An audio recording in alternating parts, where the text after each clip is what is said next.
So cucumbers, most of them, they're something called monoecious or monoecious. They have the male flowers and then they have the female flowers, and they're separate and distinct from each other, and they're on the same plant. So that little female flower becomes a fruit when pollen's transferred from the male to the female flower.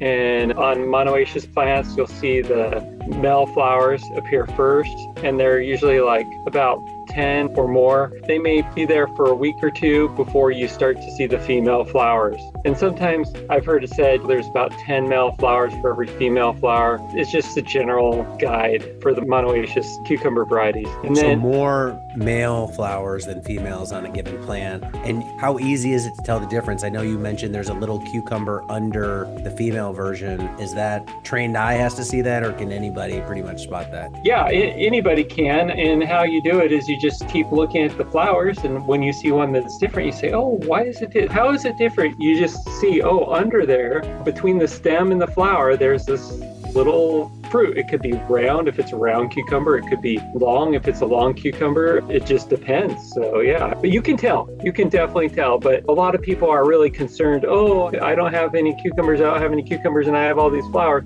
Generally, it takes about a week or two before you'll see any female flowers at all. And then if you go 3 or more weeks, then maybe you're over fertilizing with high nitrogen fertilizer. You may need to back off on that. You may need some phosphate, but I wouldn't go there to begin with. It's easy to put too much phosphate in your soil or too much of something in your soil. It's always better to back off on something first before coming to those conclusions, unless you're using some kind of bag mix from the big box stores. Sometimes those are pretty much devoid of nutrients, so that not for the specific purpose of, but it goes hand in hand with, oh, now you need fertilizer for this plant because you bought soil that doesn't have any nutrients in it, or it gets used up quickly.